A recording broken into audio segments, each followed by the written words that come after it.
안녕하세요. 30대 중반의 여성으로 얼마 전 이혼을 했습니다. 결혼한 지 2년밖에 되지 않은 데다가 눈에 넣어도 아프지 않을 딸까지 있는 제가 이혼을 결심하게 된 건 순전히 남편 때문입니다. 저와 남편은 지인의 소개로 만나 1년 조금 넘게 사귀고 결혼했습니다. 화목한 가정에서 자란 평범한 직장인인 남편은 믿음직스러운 사람이었어요. 하지만 말할 때 표현이 서투릅니다. 본인도 그걸 잘 알아서인지 말 조심을 많이 하는 편이에요. 그러다 한 번씩 스스로 제어를 못할 만큼 폭발을 할 때가 있는데 그때 내뱉는 말은 흉기에 가깝습니다. 운이 좋다고 해야 할지 모르겠지만 연애할 때는 이런 모습을 한 번도 본 적이 없다가 결혼식을 하고 나서야 보게 되었습니다. 연애하는 동안 남편은 저에게 크게 바라는 것이 없었습니다. 심지어 제가 혼우관계를 원한다고 했을 때도 별말 없이 제 의견을 따라 주었어요. 특별한 이유가 있던 건 아니고 제가 교회에 다니다 보니 막연히 그렇게 해야 할 것 같았기에 이에 대해 깊이 고민해 본 적도 없습니다. 게다가 남편이 특별히 왜라던가 묻지 않고 저에게 어떤 설명을 요구하지 않았고요.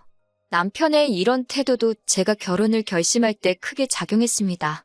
하지만 남편은 결혼식 후 우리가 첫날 밤을 보내고 나서야 저에게 그동안 엄청나게 스트레스를 받았었다고 털어놓더라고요. 미안하기도 하고 그런데도 고맙기도 하고 그랬습니다. 그런데 결혼하고 얼마 지나지 않아 남편이 저에 대해서 외모를 지적하기 시작했습니다. 근육이 없는 제 몸매와 다리, 털, 팔자, 주름 등이 여성스럽지 못하게 느껴진다면서 저에게 끌리지가 않는다고 하더라고요. 그런 말을 들을 때마다 남편이 잘못하고 있다는 것을 알면서도 동시에 남편이 저를 거부하지는 않을까 걱정이 되었습니다. 무엇보다 남편은 저에게 첫사랑이나 다름없었기 때문에 행여이 결혼이 파국으로 치닫지는 않을까 너무 무서웠습니다. 그래서 남편 눈에 들기 위해서 정말 죽을 힘을 다해서 노력했어요. 살도 빼고 외모도 가꾸고 생활 습관도 고치고 제가 할 수 있는 건 정말 다 했던 것 같습니다.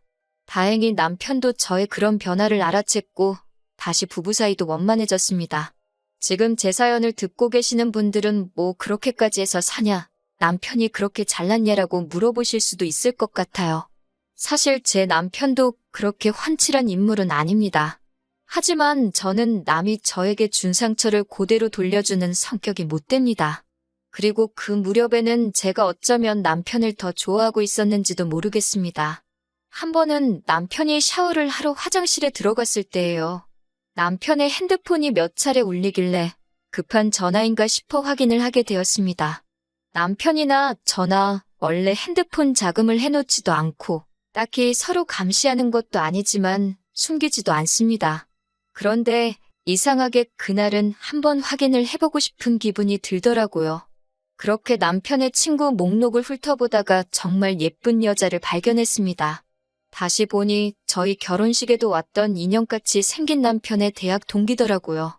그러면 안 되는 걸 알면서도 저도 모르게 둘이 무슨 대화를 주고받은 건지 대화창을 확인하게 되었습니다.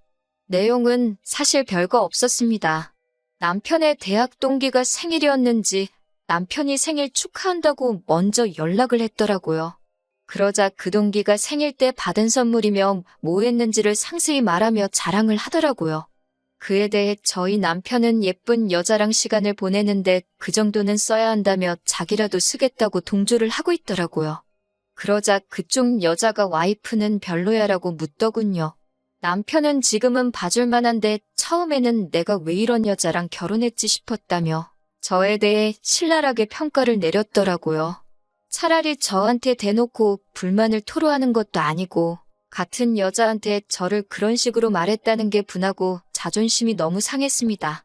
그래도 남편한테는 몰래 핸드폰 봤다는 티는 내고 싶지 않아서 어떻게든 평정을 되찾으려고 했는데 결국 화가 눈물로 표출되고 말았습니다. 순간 화장실에서 나오던 남편도 저의 그런 모습을 보게 되었고요. 제 손에 자기 핸드폰이 들려있는 걸 보고는 남편도 상황 파악을 했는지 뭘 봤건 오해라며 미안하다고 몇 번을 사과했습니다. 남편이 그런다고 바로 기분이 풀리지는 않았지만 그래도 이혼까지 생각하지는 않았어요. 저를 또 화나게 했던 건 남편이 제 친척들 상대로 외모 평가를 하더라고요. 저도 처음에는 그러는지 몰랐다가 남편이 시어머니랑 주고받은 문제를 보고 알게 되었습니다.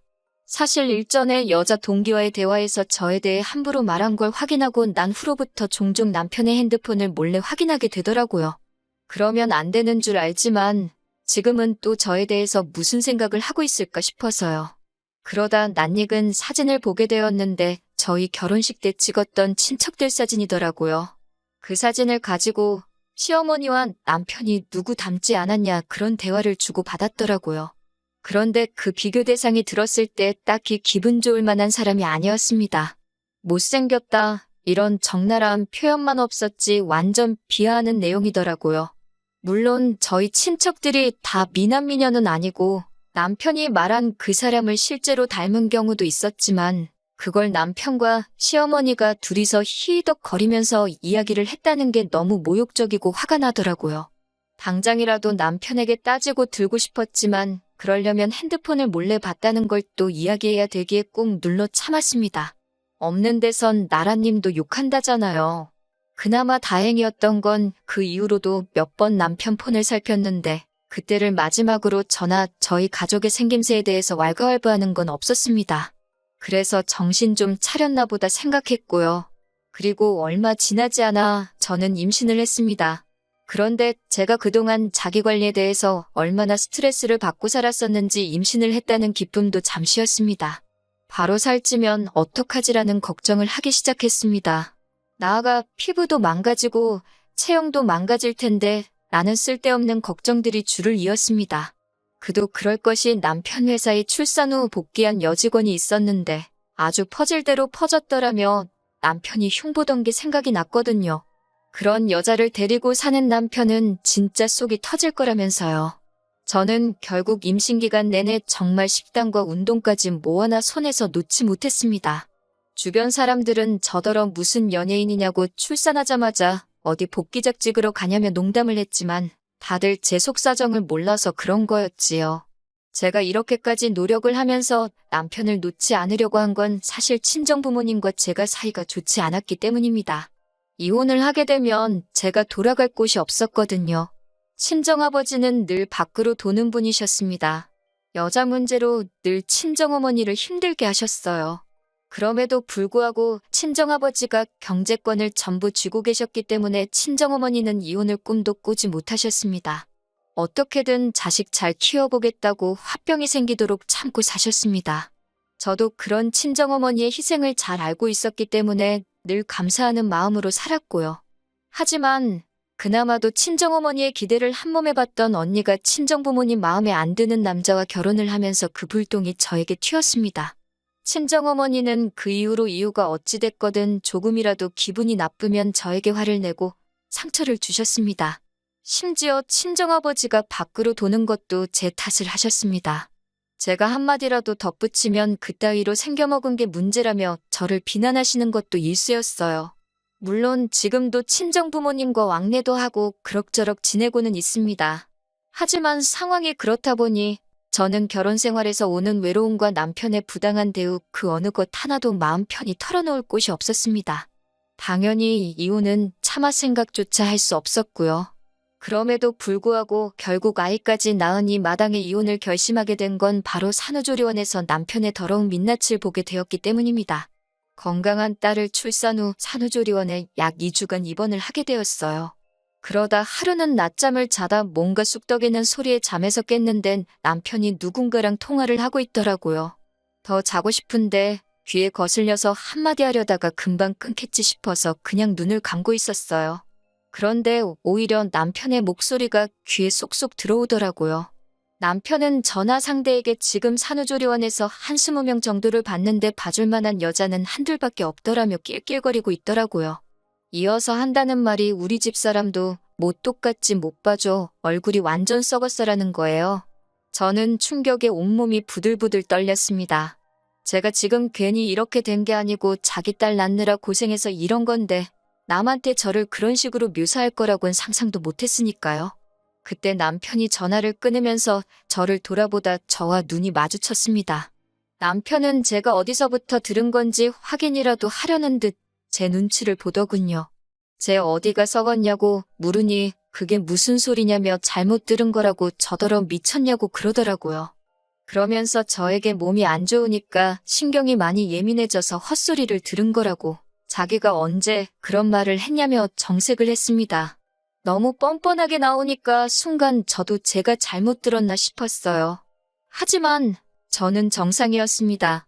며칠 뒤 산후조리원을 나와 집으로 오게 되었습니다. 친정어머니가 와서 도와주신다고 했지만 그게 더 불편할 것 같아서 괜찮다고 말씀드렸어요. 그렇게 하루에 몇 시간씩 와주시는 이모님을 부르고 집에서 아기를 돌보기 시작했습니다. 그리고 며칠 뒤 남편이 회식에 있다더니 술에 잔뜩 취해서 집에 들어왔어요. 그러더니 남편은 자는 아기를 붙들고는 이렇게 생겨서 앞으로 어떻게 사냐며 엉엉 우는 거예요. 저는 일단 씻지도 않은 술 취한 인간이 신생아를 붙들고 그러는 것도 짜증났고 덕분에 애도 깨서 울고 여러모로 열이 받더라고요. 그런 와중에 그딴 소리를 하니까 황당해서 지금 애한테 뭐라고 하는 거냐고 따졌습니다. 그러자 남편은 혀꼬인 소리로 제 생긴 걸 보라며 솔직히 저게 뭐냐고 그러는 거예요. 고슴도치도 제 새끼는 예쁘다는 말 저도 알아요. 하지만 저에겐 그 누구보다 천사 같고 예쁜 딸인데 친아빠란 사람이 그딴 소리를 하니 정말 욕이 절로 나오더군요. 하지만 남편은 그 정도에서 멈추지를 못하고 쌍꺼풀은 얼마, 코는 얼마 그러면서 걱정 말라고 아빠가 돈 벌어서 싹 다 고쳐주겠다며 헛소리를 해댔습니다. 급기야 저한테 너는 왜 그따위로 생겨서 딸을 낳고 그러냐고 정말 할 말 못할 말 가리지 못하고 다 해대더군요. 그런데 저희 딸 남편하고 판박이로 닮았거든요. 심지어 시부모님도 남편 어렸을 때랑 똑같이 생겼다며 연신 신기하다고 몇 번을 그러셨고 친정어머니는 서운할 만큼 하나도 닮은 게 없다며 속상해 하셨는데 정작 당사자인 남편이 저러니 헛웃음이 다 나왔습니다. 이튿날 술에서 깬 남편에게 어젯밤에 찍은 동영상을 보여주면서 이게 아빠라는 인간이 세상에 나온 지 얼마 되지도 않은 딸한테 할 소리냐고 들이밀었어요. 그러자 남편은 어이가 없다는 듯 동영상을 보더니 저한테 우리 솔직해지자고 그러는 거예요. 자기는 솔직히 자기 딸이지만 유모차에 태우고 나갈 자신도 없다고 너무 못생겼대요.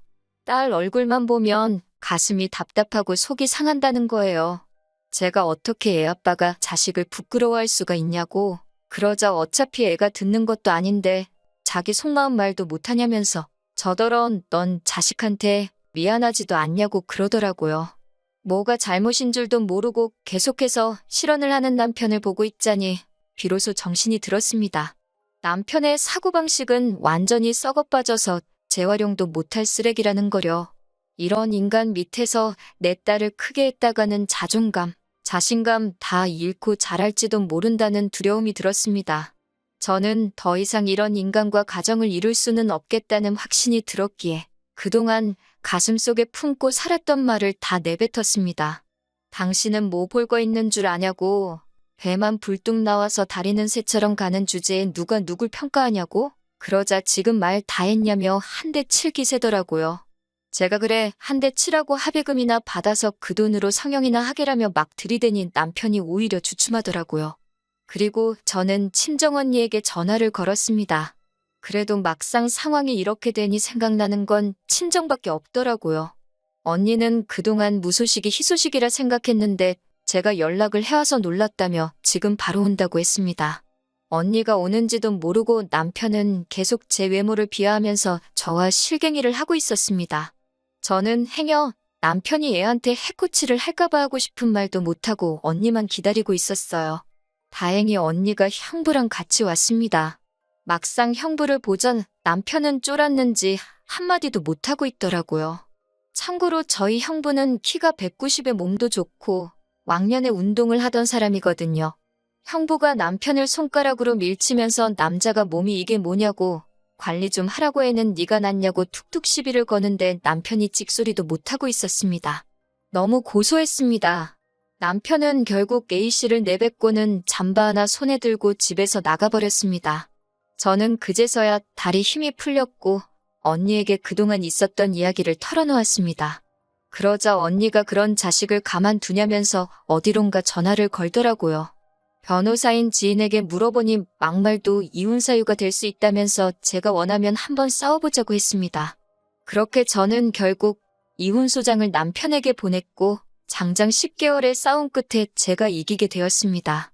저는 다달이 받는 양육비 대신 지금 살고 있는 빌라를 달라고 했고 시부모님은 한 달에 한 번씩 손녀를 보여주는 조건으로 빌라를 주신다 하셨습니다. 아들 자식 교육을 똑바로 못 시켜서 미안하다고 사과는 하시더라고요.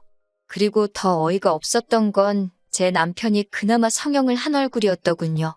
어쩐지 친구도 한 명도 없고 과거 사진도 안 보여주더라니 그제서야 납득이 되었습니다. 차라리 처음부터 남편이 자기가 왜 외모에 집착하는지 저에게 말해주었더라면 저희 관계는 달랐을까요? 이혼 후 저에게는 많은 변화가 있었습니다. 이혼 소송이 시작되면서 저는 정신과 치료를 받았고 그 덕분에 친정어머니와의 관계에도 변화가 생겼습니다. 또 늦게나마 친정어머니도 친정아버지와 이혼을 하셨어요. 그 이후로는 지금은 저와 함께 살고 계십니다. 제가 친정언니가 운영하는 회사로 출근을 하면 손녀를 돌봐주고 계세요. 이렇게 다들 각자의 방법으로 자유를 찾고 치유가 되어가고 있습니다.